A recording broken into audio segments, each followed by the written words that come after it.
Semaninha bem mais fria essa aí, que já tá finalizando, né, Thiago? Mas eu optei por essa semana fazer uns treinos de intensidade mais baixa e de volume de repetições bem mais alto. Eu tenho isso já meio que pré-programado dentro da minha periodização, eu só não tenho feito com regularidade e com uma frequência fixa. Eu acabo encaixando esses períodos de treinos mais leves do ponto de vista de carga, mas mais volumosos em questão de repetições, em momentos que eu acho que eu preciso dar um descanso para o meu corpo, para o meu organismo recuperar um pouco melhor. Então a ideia de trabalhar dessa forma é que a gente dê uma folga para as articulações que estão ali sofrendo com sobrecarga crônica, e eu coincidi isso com essa semana aí que tá mais frio e é um pouco assim mais desafiador treinar em alta intensidade. Então acabei encaixando esses treinos aqui que trabalham com drop set, com biset, né, com exercícios combinados, com estratégias de volumização, tipo drop set, onde eu vou fazer mais repetições diminuindo carga, e trabalhamos durante essa semana com repetições bem mais altas, então acima de 15, 20 repetições em todas as séries. É interessante, é desafiador do ponto de vista psicológico, porque é um padrão de treino completamente diferente do que a gente geralmente está acostumado a fazer dentro da musculação, mas que não deixa de dar o estímulo muscular que a gente quer, dá uma folga para as articulações, a gente não deixa de treinar e acaba colaborando em todo o processo de evolução e de periodização de treinamento. E quem te segue no Instagram vê que você, quando dá 4 horas da manhã, se mete numa banheira de gelo, certo? Certo. Qual é a temperatura que estava hoje, por exemplo? A água ou a temperatura externa? Externa e a água. Hoje estava 14 graus, temperatura externa, e a água baixou para 8 graus.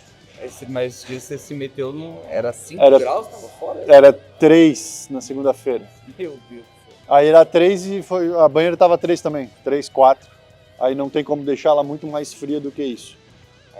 Nesses dias mais frios, eu até coloquei isso em uma enquete uma vez, a sensação de sair de dentro da água é pior do que de entrar. Porque tá muito frio fora também, né? Às vezes a mesma temperatura, um pouco mais alto. E demora muito para o corpo esquentar novamente. Então, aquela sensação de que tu tá imerso dentro de uma parada que tá muito gelada, no calor, quando tu sai, beleza, já melhora assim logo em seguida. No frio, o buraco é bem mais embaixo. Então, a sensação de sair da água acaba sendo pior do que de entrar. Eu sei que parece meio óbvio, né? Mas tem gente que não vai achar tão óbvio assim. Não existe um risco de gripar, de ficar doente, não? De ficar doente, não. Por causa disso, não, de forma direta. Existe risco de hipotermia, se ficar muito tempo dentro numa imersão gelada, né? Ou numa água muito fria, enfim. Não existe assim um tempo pré-estabelecido, mas esse risco de fazer uma hipotermia real e ter condição negativa de saúde relacionada à saúde por causa disso existe sim. E aí, mesmo assim, tu vem de jaquetinha treinar. Pegar aqui minha mão e meu pé tá gelado porque justamente tá um pouco mais frio e é mais difícil de esquentar depois de sair de lá de dentro. Olha que legal, a gente tá na TV o Cruz, o Marcelo Cruz, falando a respeito de treino, acho que ele tá treinando a Isa Pessinha ali no vídeo. E eu comentei aqui com o Thiago que eu já treinei com ele, já treinei com o Marcelo, na época que ele estava em Itajaí, e acompanhei ele, assim, alguns aspectos de saúde na época que ele estava competindo e que ele era assessorado por um outro profissional do ponto de vista de preparação de fisiculturismo, e eu auxiliava ele assim com aspectos de saúde, fazendo exame e tudo mais. E a gente treinou juntos em algumas oportunidades, eu treinava com ele 2, 3 vezes na semana, quando ia para o trabalho em Balneário Camboriú. E o Marcelo é um cara que tem realmente uma mentalidade de atleta que assim, que chama muito atenção, porque ele é um cara extremamente dedicado, e ele me falou uma frase uma vez que eu nunca esqueci, assim, que eu achei muito legal. a gente estava conversando sobre as coisas que tinha que fazer, volume de comida que era muito grande, quantidade que ele comia e tal, a dedicação aos treinos e ele com família, com filho pequeno, esposa e tudo mais para dar atenção.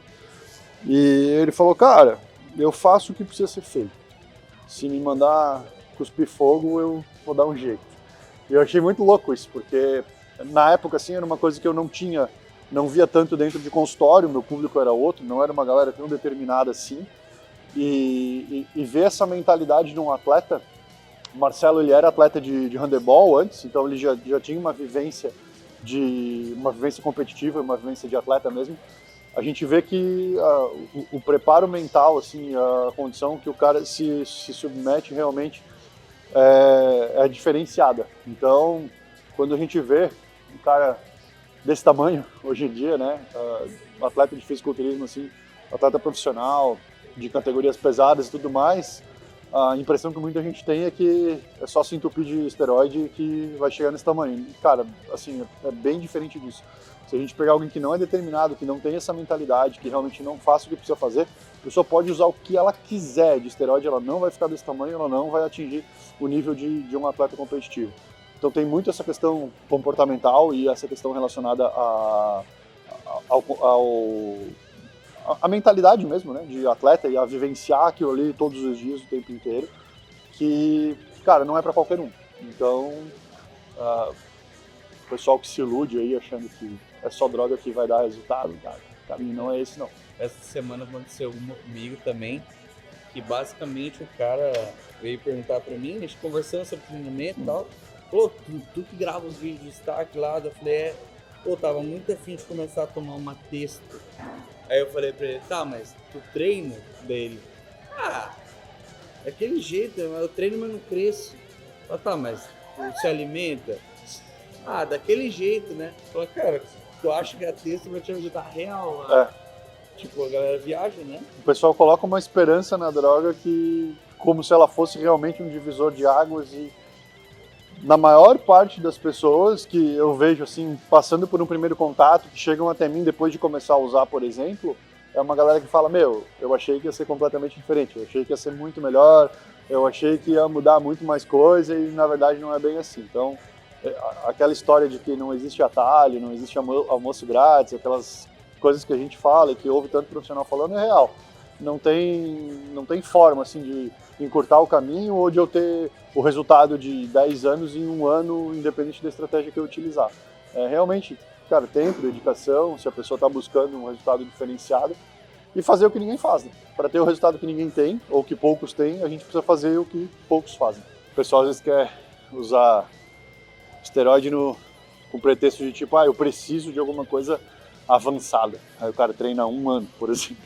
Ou não tem nenhuma rotina de treino bem programada, uma rotina alimentar, e acha que é a droga ali, o esteroide, que vai dar mais força do jeito que ele quer e que vai melhorar o rendimento de forma absurda. Essa galera fala geralmente assim, eu preciso de alguma coisa para ter mais força, sendo que, como eu falei, não tem uma programação alimentar, não segue dieta, acha que come bem, simplesmente come bem, e não tem uma estrutura de treinamento para seguir. Geralmente, quando a gente pega uma galera assim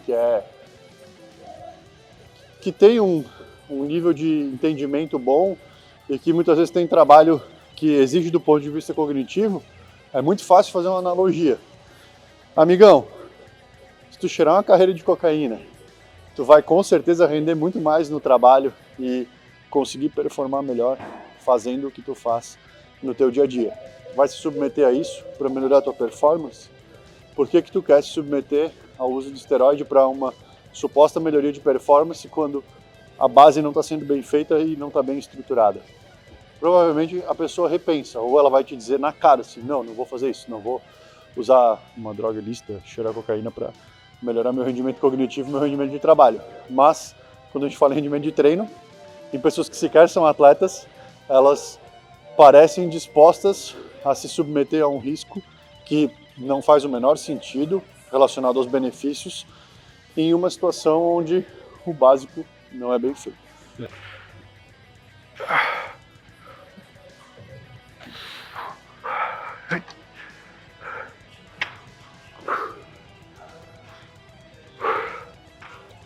Quando a gente fala de cardiotoxicidade, né? Aham. A gente está falando de pessoas que utilizam os fármacos que vão fazer mal para o coração, né? Não é o fármaco que faz, mas sim a potencial que ele tem de fazer a rigidez muscular, seria isso, legalmente falando. Mas aí, quando a gente fala de curva de uso, a gente está falando de pessoas que usam e não utilizam, e quem não utiliza e está precisando, também vai ter um malefício, mas é por causa da rigidez também? Por quê? Boa. Então, por que a deficiência de testosterona também é prejudicial do ponto de vista de saúde cardiovascular?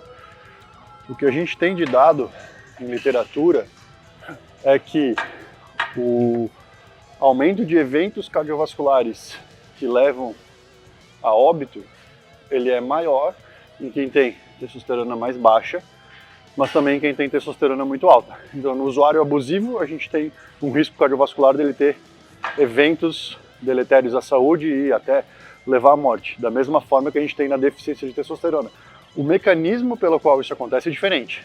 Quando a gente fala em excesso de hormônio androgênico, abuso de esteroides, e isso levando a um componente de toxicidade cardíaca, são mecanismos diretos do próprio fármaco, na verdade daquele excesso de hormônio ali, causando alterações no coração, em fibra muscular, em colágeno, em uma série de coisas. Outros riscos indiretos também associados, alteração de perfil de colesterol, aumento de atividade pró-trombótica, então aumento do risco de desenvolver eventos tromboembólicos, né, entre eles infarto e AVC, enfim, uma série de coisas relacionadas ao excesso, ao abuso. Na deficiência, não é por esse mesmo mecanismo, são mecanismos diferentes. Talvez porque o que leve, ou muitas coisas que levam à deficiência de testosterona também são fatores de risco para outras doenças crônicas. Então, o cara que é sedentário, hipertenso, diabético e obeso, provavelmente ele vai ter uma testosterona baixa. E esse cara morre mais, ele morre mais do coração. Não porque diretamente aquela testosterona baixa está fazendo efeito a nível de saúde cardiovascular, mas porque tem outros fatores relacionados que estão causando aquele prejuízo à saúde. Então, para tudo isso na vida, né? Extremos não são bons. O extremo negativo, né? O extremo de deficiência, de uma condição deletéria à saúde por falta é ruim. O extremo por excesso, por abuso, ele também vai ser ruim. O mecanismo pelo qual eles são ruins é diferente, mas o desfecho muitas vezes é o mesmo. Mas então, quando existe uma deficiência, a causa, vamos dizer assim, a causa dos problemas não é a fisiologia do coração, não, mas sim a estrutura toda. Exato. Eu desconheço o estudo que tenha visto assim, especificamente aspectos fisiológicos relacionados única e exclusivamente à deficiência de testosterona com saúde cardiovascular. Eu, assim, realmente nunca vi nenhum estudo nesse sentido. Mas pensando que, por exemplo, o excesso de hormônio vai causar alterações deletérias de estrutura mesmo pela fisiologia do hormônio, não é esse mesmo mecanismo na deficiência. Na deficiência isso não vai acontecer. Dia de assuntos aleatórios, então. Treino, droga e comida. Não sei se o tio vai gostar muito disso, dessas palavras. A gente bloqueia depois, dá um jeito. A gente vê no consultório a questão de percepção, assim, de valor realmente das coisas relacionadas à alimentação. Em consultório mesmo, hoje é um pouco menos frequente esse tipo de coisa, mas em rede social a gente vê bastante, né? A pessoa ainda achar que é caro ter uma alimentação saudável, ter uma alimentação um pouco melhor e achar que é barato comer ultraprocessados, industrializados e tudo mais. Aqui no Brasil essa realidade não é verdadeira, assim, fora daqui, Estados Unidos e tal, sim. Mas aqui, se a gente pega fast food, pega redes de alimentação industrializada, enfim, não são comidas baratas, né? Vai hoje no McDonald's da vida e pegar um combo lá, tu não vai morrer com menos de R$40. E com R$40 tu consegue comer bem, assim, questão de, se tu for no supermercado e comprar realmente comida de verdade, alimento in natura, o volume alimentar ele vai ser muito maior e tu consegue se nutrir melhor e consegue uma alimentação, obviamente, muito mais saudável.